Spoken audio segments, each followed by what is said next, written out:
Welcome to Sports Beat KC, the Kansas City Star sports podcast and YouTube program. We are talking Kansas City Royals today with Royals beat writer Jaylon Thompson. And Jaylon, I guess the first thing I got to ask you is, does champagne sting the eye? I mean, does it? The Royals have experienced a couple of champagne showers here in the last week or so. They are now in the American League Division Series against the New York Yankees. I don't know if you saw this coming as you were covering the team this year, but here we are in early October. The Royals are still playing baseball, and hey, look, it's just got to be fun covering a team that's gotten this far into the playoffs.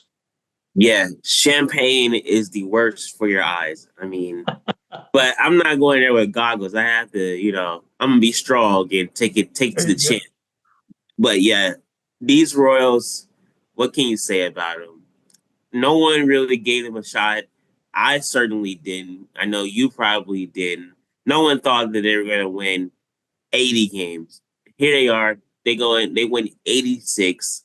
They get to the playoffs, 30-game improvement. They go into Baltimore against a team in the Orioles that have won 90 games or more. And then they just do what they've been doing all year.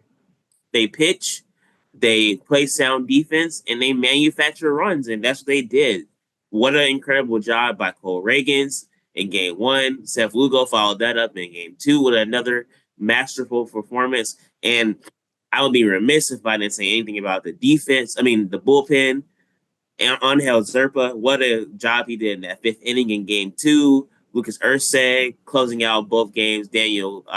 Chris Bubich, Sam Wong, John Schreiber, I ain't going on and on. But these Royals, they're for real, and they have a shot for sure. Yeah, listen, you touched on all the high points for the Royals in their series against the Orioles. We'll go back and get into them in a little bit more detail. Look, the Royals got, as you said, great starting pitching. The Cole Reagan set the tone, right, in game one with that masterful 6 innings and could have gone out for more. He was at 80 pitches, but a little bit of a little physical issue for him. Just what did manager Matt Quatrero say about Cole Reagan's after his game one start when he came out with looked like he had more gas in the tank?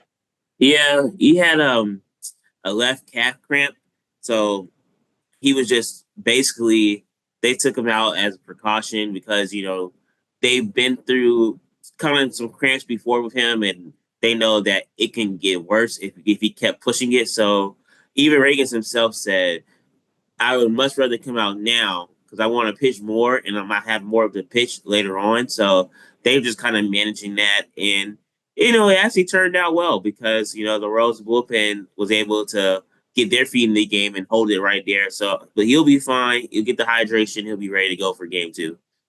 Right. He has been named the starter for game two. Manager Q went ahead and named his starters Michael Wacha in game one against the Yankees. Reagan's in two. He hasn't named the game three starter yet. We all assume it's going to be Seth Lugo, but until it comes out of Manager Q's mouth, it's still a TBA. Mm-hmm. So again, back to the Baltimore series, and this extends to the last, I don't know, month, maybe month and a half of the regular season. The bullpen has just been on point. It has been, where we thought, and we didn't think it was a weakness of this team for months up through the All-Star break and into the second half of the season. You didn't know who was in that circle of trust for manager, Quatrero. Now it seems like there are a lot of pitchers in that circle of trust. He can roll out of John Schreiber and Sam Long and just about anybody. And I think it has been fortified with the emergence of Chris Bubich and then Daniel Lynch, of course, who didn't pitch in the Baltimore series, but has had a terrific final few weeks of the season. All of a sudden, this bullpen's a strength, isn't it? Yeah. When you really look at the bullpen and who's down there, it just goes to show you just never know what your role would be in the major leagues. Chris Bubich and Daniel Lynch were starters throughout their entire career. The Royals go out and they get veterans. So they don't just throw out the young starters. They use them in a different way. They repurpose them and they put them in the bullpen, and it's worked. They really settle into those roles. That's not to say they won't be starters again in their career, but the way they've been pitching, they've been key for Matt Quatrero to be able to use those both of them as bridge guys. So if the starter can't make it, then you can use those two to get 2+ innings or whatever you need. Sam Wong has been a revelation. And for every playoff team, there's always someone that's like a non-roster invitee, which is exactly what Sam Wong was this year. He comes in, he earns his spot. I remember watching him in spring training, and he's on the backfields, and there was no one but there. It was just me watching him, and he's just throwing his bullpen and just getting together. Really good. I knew he had some stuff, and now we're seeing it play out in the long term. And what can you say about Angel Zerpa, Lucas Urseg, John Schreiber? Those guys, they really settle into with a framework of what the Royals want to be in the bullpen, and that's just to throw strikes into attack hitters. Last year we were talking about this, and it was they weren't doing that. They even had a slogan called "Rain the Zone." Well, I feel like they're raining the zone pretty well now. So against Baltimore, 18 innings pitched, 22 strikeouts. This is the pitching staff as a whole.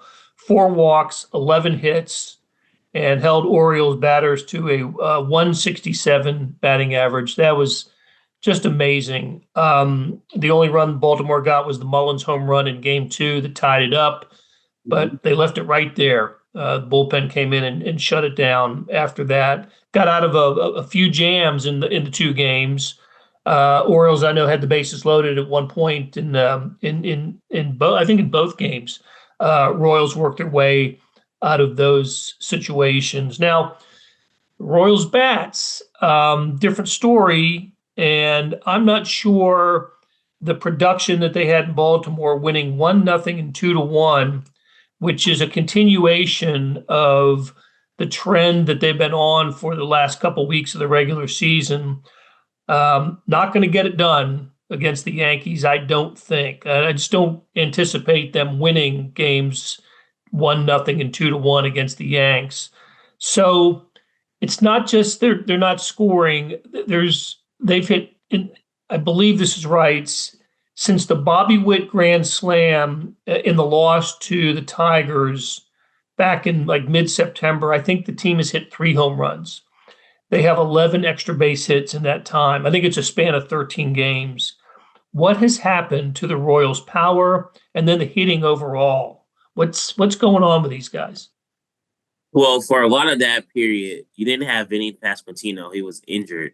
And I think that really took a toll on a lot of guys, especially in the lineup, because he had such a big impact where he was going to bat in between Bobby and Salvi, Salvador Perez, and he's that protection. He's that glue piece. He's another run producer. So when he's not in there, you have to have guys that are really thrust into roles and maybe they weren't quite ready for. They weren't quite prepared to take on that mantle of just now I got to be the run producer for those two. And opposing pitchers, they also saw that too. It's like, well, at the time, Salvi was struggling as well, and really Bobby was the only one you had to worry about. So why pitch to Bobby when I can just pitch around him and attack everyone else in the lineup and get outs? So I think that kind of played into it. And also fatigue as well. It was a long season. The Royals, they've been playing pretty much playoff games ever since that 20-game stretch against teams that were in first place or, looking to be in contention. That's a long time to just put a lot of energy, effort, and just time into trying to win those games, trying to grind those out. So maybe that did sap a little bit of the power. But I can tell you right now, and as a lot of players put it, they don't really care about how they get it done as long as they get a W at the end of the day. That's what they're looking forward to do. And I think you'll see the offense come around. Garrett Cole's tough, but he's also had 5, 6, 7 days off, however long since the Yankees have played. The Royals are in a rhythm, and as we've talked about with MLB and how this playoff structure is set up, if you can play the wild card round and you get your rhythm and your timing, that gives you an advantage over the divisional team, even though you're on the road, because they haven't played in such a long time. They have to get going again. You're already there. So who knows? The Royals just have to win one game in New York, and then they can try to go home and take it and clinch it from there. So that has to be their mindset and their mentality as they approach these next two games. I'm absolutely with you on the fact that the Royals have played, and the Yankees haven't. The Yankees haven't played since last Sunday, and so it'll be a full week for them between games. Winning the division, being one of the top two seeds in the American League and the National League is supposed to be an advantage, right? You get Mm-hmm. to adjust your pitching, you get a little, your arms, your bullpen arms get some rest, but it just hasn't worked out that way in baseball in the previous 2 years that they've had this system. Last year, the World Series was the Texas Rangers over the Arizona Diamondbacks, two teams that came out of the wild card. I would not be surprised if, what are we looking at now? Royals, Tigers in the American League, Padres and Mets in the National League. I wouldn't be surprised if they gave all their opponents, just a really tough division series, and a couple of these emerge out of there into the league championship series.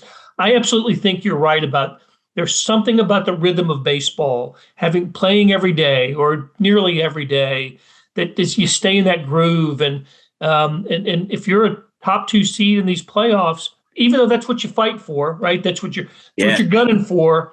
Um, doesn't always work to the advantage of those teams. So I want to say that, and then also you make a good point about Vinny. Vinny being back, I think, elongates the lineup, right? That puts a Mm-hmm. good hitter in. It was great to see him get that RBI single in Game 2.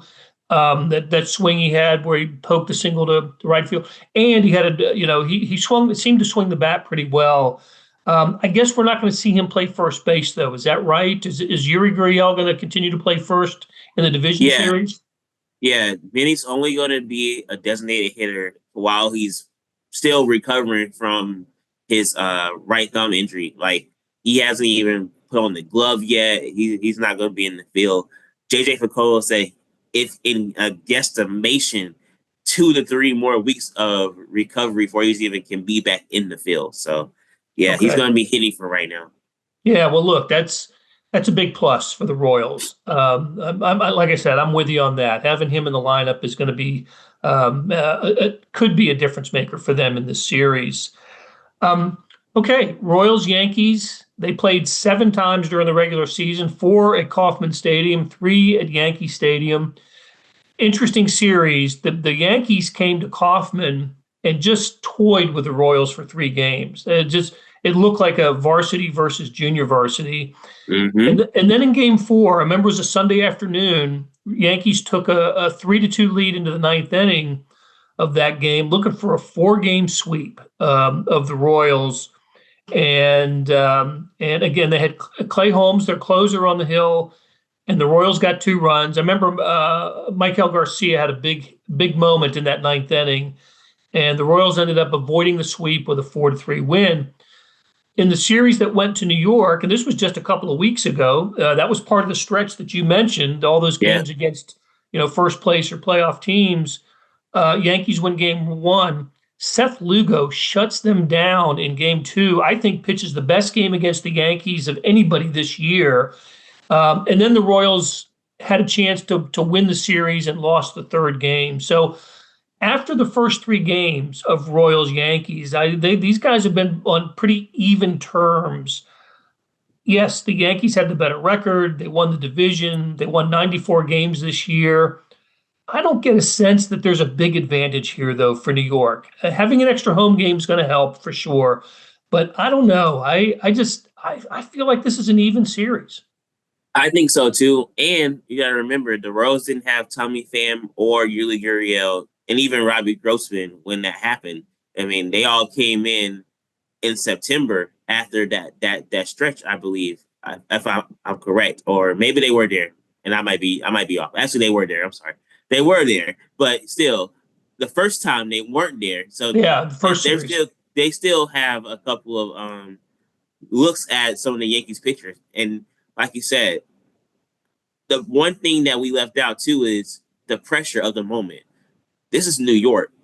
You're gonna have 45 to 50,000 fans that are gonna be at Yankee Stadium.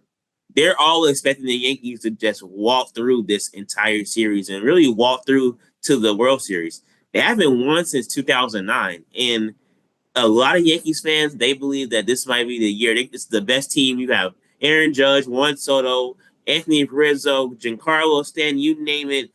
They are truly the Bronx Bombers. But isn't this so reminiscent of the 1970s and the early 80s with the Yankees in the Royals? The Yankees had the squad, the Royals were scrappy, and the Royals, they put up a good fight. So maybe that can happen again. Who Well, knows? they literally put up fights. I mean, Yeah. if you go to YouTube and look at some highlights from those ALCSs, there's George Brett and Craig Nettles at third base brawling. There's Hal McRae going into second base and upending Willie Randolph. Great, great series. I'm glad you brought it up. The history of the Yankees and the Royals in the playoffs is a deep one and a fascinating one. They have not met in the postseason since 1980. Yankees won the ALCS in 76, 77, 78. And of course, after the second two, they went on to win the World Series. The Royals got a little measure of revenge in 1980 with the George Brett three-run homer off of Goose Gossage in Game 3 in New York, and the Royals ended up winning that series. So for 4 out of 5 years, those teams met in the playoffs as division winners. The Royals were the West winners, the Yankees were the East, and they put up some classic baseball and the intensity. I just the image. Listen, I was in high school in 76 and I was in college in 80 when these games were being played. You weren't even born. But if you're any kind of baseball historian at all, you remember or you recognize what Yankees Royals means because of what it meant 45 years ago or so. All right, you mentioned Aaron Judge, you mentioned Juan Soto, Giancarlo Stanton. You're right. This is a powerful Yankees lineup, but I'm not sure it's a deep lineup. I'm not sure Yeah. how deep it goes. I think there are some outs in this Yankees lineup. That's why you like one of the reasons you might like the Royals in this series is because of Michael Wacha, who, by the way, Aaron Judge, 1 for 18 lifetime against Michael Wacha. Mhm. Cole Reagan's just, on top of his game right now. Seth Lugo. I think the Royals have the pitching advantage in this series. What do you think Yeah, about it? I do too. Um, I've said this before, and I believe that the Yankees aren't the big bad scary team that everyone portrays them to be. Yes, they're 1 seed. Yes, they'll be at home. Yes, it's Yankee Stadium. The history, the pageantry, I get all of that, but they don't necessarily strike me as a team where you can you just have no shot. Like you said, there are outs on in that lineup. You get around Soto and Judge, there's strikeouts to be had. There's flyouts to be had. There's groundouts to be had. And I believe that if the Royals can take game 1, then you really are in a great spot because if it comes back to Kauffman Stadium, I don't think the Royals lose at home. They haven't really lost at home all year, and I don't think that changes with the playoffs. And I know just from what we said about the layoff, the Yankees have to get their swing right. I mean, Aaron Judge wasn't really blasting home runs down the stretch until like maybe the last week when he was trying to Last get to week, yeah. 60. But Yeah. I mean, I think the Royals have a shot. Like I said, the old adage is good pitching beats good hitting every day of the week, and that might be something that plays out in this series. If you're a Yankees fan, I know you're liking the fact that the Astros have been eliminated because the Astros have been just tormenting the Yankees in the postseason the last few years. Mm-hmm. I think it's the last 4 series that those teams have matched up. Houston has come out ahead. And I think the Yankees would have preferred to play the Royals over the Orioles. Orioles won the season series against New York, and it was 8-5. And Yeah. like we mentioned, the Yankees handled the Royals in 5 out of 7 during the regular season. So I think Do the you think the Yankees. Yankees might be overlooking the Royals? Well, I think the Yankees are looking at the bracket that's remaining and licking their chops because there are only AL Central teams left, and I added it up. The Yankees were a collective 18-7 against the American League Central. So they had not only a winning record against the Royals, but also against the Tigers and the Guardians as well. So I think the Yankees may look at this as the path is cleared for them to get into the World Series. But I'll tell you what, all three remaining AL Central teams, the teams that are in the AL Central, I would think, without having studied it, all have better pitching than the Yankees. Yeah. We know what the Tigers are like on the hill, and the Guardians bullpen's the best in baseball. So, and the Royals of those three might have the best combination right now of starters and relievers. So, well, let me ask you this: do you get a sense that, let's just say this thing goes 5 games? Will we only see Waka, Reagans, and Lugo as starters? Does Brady Singer get a shot? What are you thinking?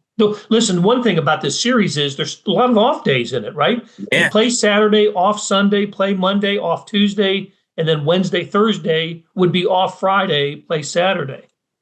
That's a good question. And I don't know who they would input in that fourth spot. They also have Michael Lorenzen too. Yeah. So it might be they might opt to go with a veteran if they needed a fourth starter there.